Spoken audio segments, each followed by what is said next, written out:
Hi friends, ഒരു അട്ടേറ്റിന്മ video കണ്ടാലോ. രാവിലെ ബ്രേക്ക്ഫാസ്റ്റ് ആയിട്ട് കഴിച്ചത് പുട്ടും പഴമാണ്. പഴം ഏത്തപ്പഴം ചെറുതായിട്ട് അരിഞ്ഞ് തേങ്ങയുടെ കൂടെ ഇട്ട് മാവെല്ലാം പുട്ടിന് വേവിച്ചെടുക്കും പോലെ വേവിച്ചെടുക്കുന്നതാണ്.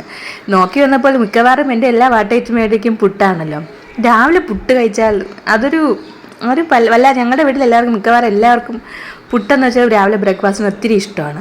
അപ്പോൾ മിക്കവാറും പുട്ട് തന്നെ ആയിരിക്കും. പക്ഷെ മക്കൾക്ക് ദോശയോ അപ്പോ അങ്ങനെ എന്തെങ്കിലുമാണ് ഇഷ്ടം. പിന്നെ ഒരാഴ്ചയിൽ 7 ദിവസം ഉണ്ടെങ്കിൽ 3 ദിവസവും പുട്ടായിരിക്കും. പിന്നെ ബാക്കി 4 ദിവസം ദോശയായിരിക്കും. പിന്നെ അതിനുശേഷം എന്തെങ്കിലും കഴിക്കാനുണ്ടെന്ന് നോക്കിയപ്പോൾ ഫ്രിഡ്ജിൽ ഒരു മിൽക്കി ബാർ ഉണ്ടായിരുന്നു. മക്കൾക്ക് വാങ്ങിച്ചതിന് ശേഷം ഒരെണ്ണം ഉണ്ടായിരുന്നതാണ്. പിന്നെ ചുമ്മാ എന്തോ മധുരം കഴിക്കാൻ തോന്നിയിട്ടുണ്ട്. അങ്ങനെ വെറുതെ എടുത്ത് ഒരെണ്ണം കഴിച്ചിട്ടുണ്ട്. നല്ല ടേസ്റ്റി ആയിട്ടുള്ള ക്രീം ആയിട്ടുള്ള മിൽക്കി ബാർ. പിന്നെ മിൽക്കി ബാറിനെ കുറിച്ച് പ്രത്യേകിച്ച് വർണ്ണിക്കേണ്ട ആവശ്യമില്ലല്ലോ, അത് നല്ല ടേസ്റ്റ് തന്നെയാണ്. പിന്നെ അതിനുശേഷം ഉച്ചയ്ക്ക് ലഞ്ചായിട്ട് കഴിച്ച ചപ്പാത്തിയാണ്. 2 ചപ്പാത്തി, നല്ല വറുത്തരച്ച മീൻകറി ഉണ്ടായിരുന്നു. നല്ല വറുത്തരച്ച മീൻകറി, 2 കഷ്ണം പൊരിച്ച, പിന്നെ രാവിലെ ഉണ്ടാക്കിയത് ഒരു പുട്ടുണ്ടായിരുന്നു, പഴം ചേർക്കാത്ത ഒരു പുട്ടുണ്ടായിരുന്നു.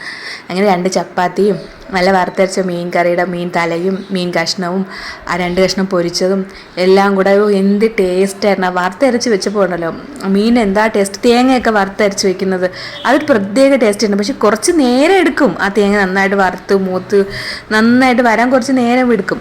അതുകൊണ്ട് തന്നെ വെക്കാൻ മടിക്കും. പക്ഷെ വെച്ച് കഴിഞ്ഞാൽ നല്ല ടേസ്റ്റ് ആയിട്ടുള്ളതാണ് ഈ വറുത്തരച്ച മീൻകറി. പിന്നെ ചപ്പാത്തിയും ആ ഒരു മീൻകറിയും പിന്നെ പൊരിച്ച മീനും പിന്നെ ആ ഒരു കഷ്ണം പുട്ടും ഒരു കഷ്ണം ആയതുകൊണ്ട് തന്നെ വെറുതെ കളയണ്ടെന്ന് കരുതി കഴിച്ചതാണ്. അതാണ് ഉച്ചത്തെ ഭക്ഷണം. പിന്നെ അതിനൊക്കെ ശേഷം വൈകുന്നേരം ആയപ്പോൾ ഒരു കട്ടൻ ചായ ഇട്ട് കുടിച്ചിട്ടുണ്ട്. കട്ടൻ ചായക്ക് കൂട്ടായിട്ട് കഴിച്ചത്, ഇതിന് ഞങ്ങളിവിടെ പറയുന്നത് കലത്തപ്പമാണ്. ഇത് പച്ചരി മാവും ശർക്കരയും തേങ്ങയും എല്ലാം കൂടെ മിക്സാക്കി ഉണ്ടാക്കുന്നതാണ് കലത്തപ്പം. ഇതിന് മറ്റുള്ള നാട്ടുകളിൽ എങ്ങനെ പറയുന്നത് എനിക്കറിയാം. ഞങ്ങളിവിടെ ഇതിന് കലത്തപ്പം എന്നാണ് പറയുന്നത്. അങ്ങോട്ട് മലപ്പുറത്തൊക്കെ കലത്തപ്പം എന്ന് പറയുന്നത് വേറെ ഏതോ ഒരു സാധനം തന്നെയാണ്. പക്ഷെ ഞങ്ങൾ ഇതിനെ കലത്തപ്പം എന്നാണ് പറയുന്നത്. പിന്നെ അതിനൊക്കെ ശേഷം പിന്നീട് വീണ്ടും കുറേ കഴിഞ്ഞപ്പോൾ ഒരു 7 മണിയായപ്പോൾ എന്ത് കഴിക്കട്ടെ നോക്കിയപ്പോൾ വൈകുന്നേരം തേയിലയുടെ ഒപ്പം നന്നായിട്ട് ആ കലത്തപ്പം 2-3 കഷ്ണം കഴിച്ചതുകൊണ്ട് തന്നെ രാത്രി വിശപ്പില്ലായിരുന്നു. അപ്പോൾ ഒരു കട്ടൻ ചായ ഇട്ട് കുടിച്ച് പിന്നെ അതിന് കഴിക്കാനായിട്ട് ഒരു ചിപ്സ് ഉണ്ടായിരുന്നു, അതും കഴിച്ചു. ഓക്കെ, ഇതാണ് എൻ്റെ വാട്ട് 8 ഇൻ മൈ വീഡിയോ.